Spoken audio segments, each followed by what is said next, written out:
Très chers téléspectateurs, vous qui êtes fidèles aux rendez-vous économiques d'Al24 News, bonsoir, merci de nous rejoindre dans les pros de l'éco où nous allons parler start-up en Afrique à l'occasion de la tenue de la deuxième conférence sur les start-up africaines ici en Algérie.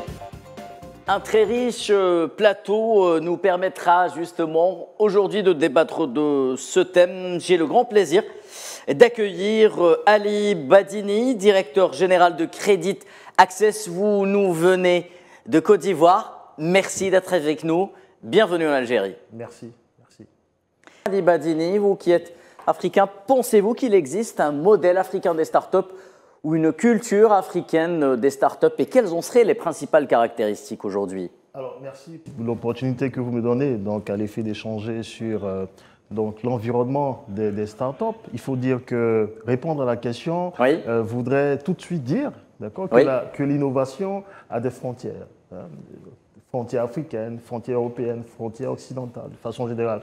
Donc la réponse est non. L'innovation n'a pas de frontières. On va plutôt parler de dynamique africaine, d'écosystème africain qui contribue à créer un environnement favorable pour le développement des startups. Et c'est en cela que je salue l'initiative de l'Algérie qui réunit à sa deuxième édition un ensemble d'acteurs qui contribuent au développement des startups d'un point de vue juridique, d'un point de vue légal, d'un point de vue captation d'investisseurs, d'un point de vue définition de la chaîne de valeur. Et tout cet écosystème-là, ma foi, réuni dans un cadre de sommet, de conférence sur 2-3 jours, est l'occasion rêvée pour créer cette dynamique, pour impulser cette dynamique africaine, tenue bien évidemment par un certain nombre de pays qui ont le lead, comme l'Algérie.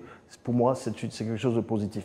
Après, quelles sont les spécificités d'une start-up africaine? On va parler maintenant de définition de la valeur. C'est quoi la valeur ajoutée? C'est quoi le modèle? C'est quoi la création de la valeur? Et là, on parlera de services qui se distinguent. On parlera de services qui se singularisent par rapport à ce qui est offert par des start-up d'autres continents. Et pour moi, ici, l'idéal, c'est que les start-upers africains puissent créer de la valeur qui est consommée par des consommateurs africains. Alors, Ali Badini, vous assistez depuis 2 jours aux travaux de la conférence sur les startups africaines ici à Alger. De quoi parle-t-on dans les panels? Qu'est-ce qui a le plus attiré votre attention, votre curiosité comme thématique principale? Le panel a 3 dimensions. Je vais le stratifier en 3 dimensions. Il y a une première dimension qui réunit des ministres, dont la fonction est dédiée aux startups, à l'économie numérique. Donc, on a plusieurs ministres de plusieurs États subsahariens, même du Maghreb, qui sont présents, qui font des communications. L'idée étant d'homogénéiser leurs pratiques en matière réglementaire. L'idée étant de se doter d'un Startup Act pour homogénéiser toutes ces pratiques-là, à l'effet de permettre aux startups de se développer dans un environnement sain et un environnement propice, à l'effet aussi de concurrencer d'autres startups, mieux de lever des ressources importantes en capital ou en dette pour leur permettre d'y aller. La deuxième dimension, et là c'est très important, ce sont les communications, ce sont les panels, ce sont les conférences.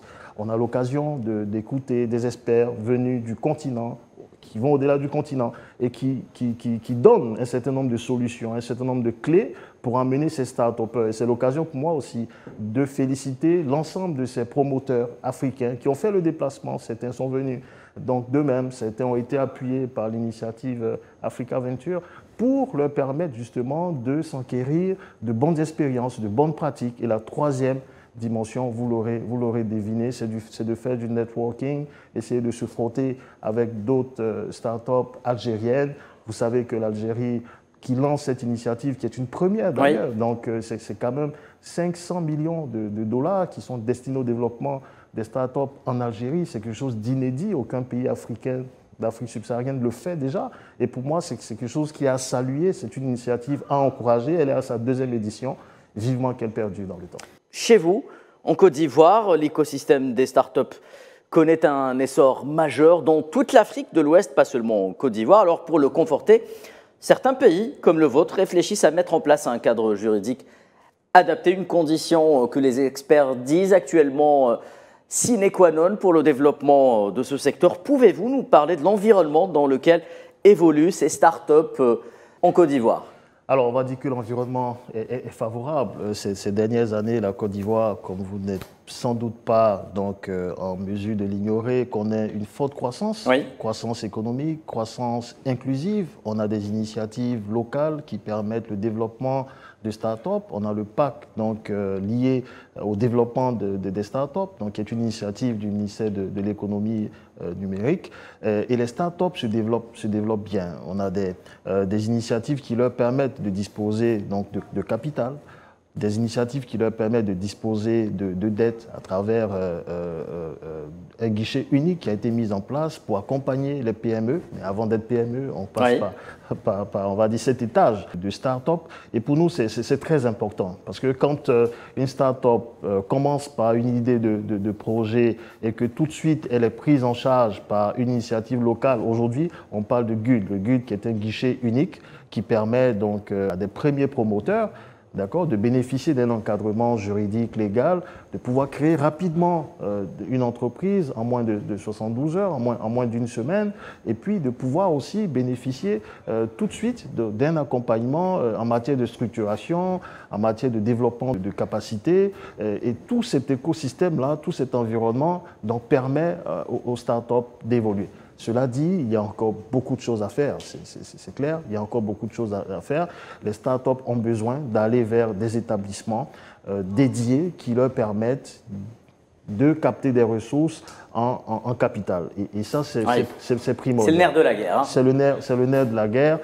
Quand on a le capital, après, il faut faire face à un certain nombre de tendances lourdes pour pouvoir mieux structurer sa structure, pour pouvoir mieux capter des marchés, avoir accès à un certain nombre de marchés, et c'est en cela que la Côte d'Ivoire justement se distingue, parce qu'il y a une disposition légale qui oblige les grandes entreprises à sous-traiter au moins 30% donc, des marchés qu'ils ont avec des sous-traitants, qu'ils soient promoteurs comme des startups ou non. Donc il y a une dynamique qui se crée et elle favorise le développement petit à petit des startups. Ali Badini, il y a cette question à laquelle vous aviez fait référence, celle du financement pour les startups comme étant le nerf de la guerre. Alors, vous avez énuméré quelques-unes des manières qui permettent aux start-upers de se financer chez vous en Côte d'Ivoire, mais il y a aussi le rôle du secteur privé qui reste assez important. Comment fait-on lorsqu'on est start-upper en Côte d'Ivoire pour justement attirer l'attention des entrepreneurs du secteur privé, notamment les grandes entreprises? Écoutez, cette fin d'après-midi m'a permis d'échanger au cours d'un panel, donc avec des experts aussi venus d'ailleurs, sur les modes, on va dire, de financement disponibles pour les startups. Et une question m'a taraudé l'esprit. Justement, quand on est startup et qu'on a besoin de financement, il faut pouvoir vendre son projet. Et pour pouvoir vendre le projet, il faudra avoir une vision. Et cette vision, elle s'inscrit dans la durée, voyez-vous. Et tout investisseur est sensible à l'histoire donc, du promoteur. Il faudrait que cette histoire-là tienne. Il faudrait que ce soit une histoire qui puisse perdurer dans le temps. Et donc, nous qui sommes donc, des financiers, qui sont des agents à capacité de financement, plutôt, lorsque nous sommes face à des agents à besoin de financement, comme les startups, bien évidemment, on doit être sensible à un certain nombre d'indicateurs, de paramètres. Et l'histoire joue pour beaucoup, mais aussi l'analyse quantitative. Parce que celui qui met ses ressources a besoin de s'assurer un retour sur investissement. Le retour sur investissement doit être généré par des flux. Ces flux, c'est de la valeur ajoutée, c'est la capacité donc, de cette start-up à créer de la valeur et à percer un marché. Percer un marché, ça voudrait tout simplement dire qu'elle doit être capable. Donc, cette entreprise, parce qu'une start-up, c'est avant tout une entreprise, elle doit être capable de pouvoir répondre à des besoins. Et donc, il faut aller vers plusieurs sources de financement selon son business model. Si on s'oriente vers des sociétés de capital risque, en ce moment, on aura besoin donc, de partager son board avec un associé temporaire qui pourrait sortir au bout de 5-7 années. Et là, en ce moment, on va se projeter avec ce partenaire. Il ne faudrait pas croire que cet investisseur vient pour nous arracher le contrôle de l'entreprise. Il ne s'agit pas de ça. Il s'agit d'avoir un partenaire qui va nous accompagner de bout en bout à développer au mieux son entreprise sur un certain nombre d'activités ou de domaines d'activités stratégiques. Et ça, c'est important. Donc, ne voyons pas l'investisseur comme celui qui vient prendre toute la place, mais voyons l'investisseur en capital risque comme celui qui vient donc s'associer à notre aventure parce qu'il a été séduit par l'histoire initiale. Première chose. Deuxième chose, quand on a du capital, on peut avoir un besoin en BFR. Oui. On peut avoir besoin en fonds de roulement, oui. En fonds de roulement, renforcer son cycle d'exploitation. En ce moment, on peut se tourner vers les institutions de microfinance, on peut se tourner vers des banques sur du CMT, sur du crédit court, pour renforcer le besoin en trésorerie. Et c'est en cela que c'est important, parce que, voyez-vous, lorsque on part vers des institutions de microfinance, par exemple, je dirige Crédit Access, qui est une institution de microfinance, on connaît très bien la philosophie de fonctionnement de ces petites entités. On connaît très bien la philosophie de fonctionnement de ces entités en ce qu'on est capable de reconstituer l'ensemble des flux actuels, mais aussi des flux futurs, parce qu'on développe une relation de proximité avec ces micro-entreprises, ces start-up, ces PME-là. Alors, quand on développe des relations de proximité, on est à même de pouvoir adresser un besoin, ajuster un besoin sur mesure à ces entreprises. Donc, pour moi, il faudrait que les start-up aillent vers l'entité qui comprend le mieux sa philosophie de fonctionnement, aille vers l'investisseur qui comprend très bien la philosophie de fonctionnement et qui se projette avec soi, parce qu'en définitive, en fin de journée, c'est la rentabilité donc de la start-up qui est mise en jeu, et cette rentabilité ne peut que se faire avec un partenaire sérieux qui s'inscrit dans la durée avec.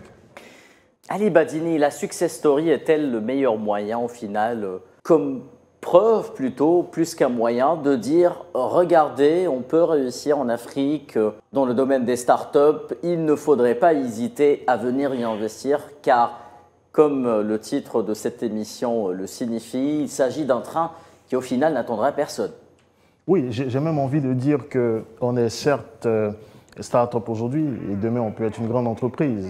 Amazon, Facebook étaient des start-up. Aujourd'hui, c'est des mastodontes.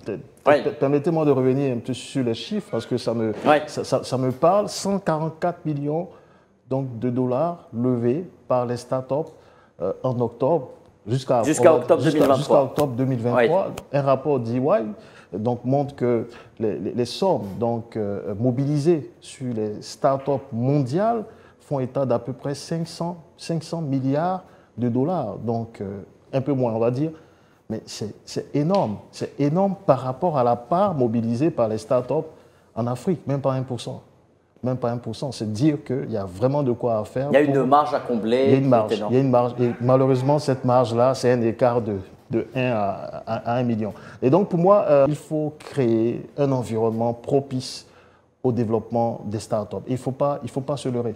On a beau avoir une idée, on a beau avoir une innovation, si on n'évolue pas, si les startups n'évoluent pas dans un environnement propice, à même de leur permettre de capter les ressources qu'il faut, la compétence qu'il faut, la qualification qu'il faut, l'accompagnement qu'il faut, mais ça sera des projets qui vont mourir donc, dans l'œuf. Et donc, pour parler de success story, oui, ça peut être un plus. Mais après, on peut concevoir sur la durée parce qu'on aura acquis un certain nombre de compétences pérennes, parce qu'on se serait frotté avec les meilleurs, parce qu'on participera donc davantage à des sommets, à des conférences comme celle qui nous a réunis depuis maintenant 2 ou 3 jours. Oui. Et pour moi, c'est ça, la vraie aventure, et ça va créer des champions start-upers en puissance sur l'ensemble du continent. Et le continent africain, eh bien, il s'est doté d'une zone de libre-échange récemment. Comment ce nouvel outil d'inclusion, d'intégration économique peut-il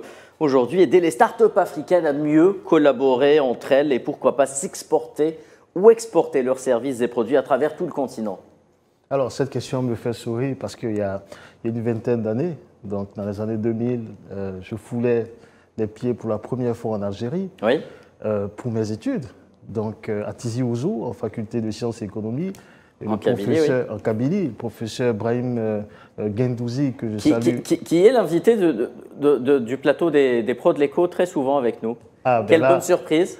Mais ça me ravit. Salut le professeur Gandouzi à travers vous. Ça me ravit. Alors, il faisait la promotion à l'époque déjà, il y a une vingtaine d'années, de tout ce qui est relations sud-sud, parce qu'il trouvait inconcevable justement qu'on soit à des niveaux marginaux. La zone ZLECAf vient casser ces barrières douanières et offre un marché de 1,3 milliard. C'est important de dollars, c'est important.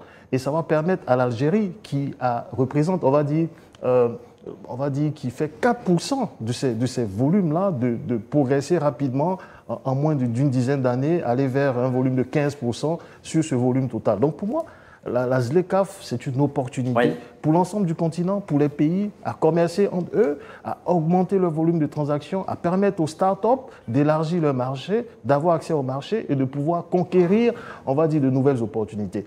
Donc la ZLECAf, c'est quelque chose qui est à saluer et c'est une dynamique qui va entraîner l'ensemble des pays à accélérer leurs échanges sud-sud. Très bien. Merci à vous, messieurs, d'avoir répondu présent à notre invitation ce soir. Ali Badini, directeur général de Credit Access, Farid Arab, entrepreneur et fondateur de Food Funds, Chris Kwasi Coxon, membre du board de Founder Family.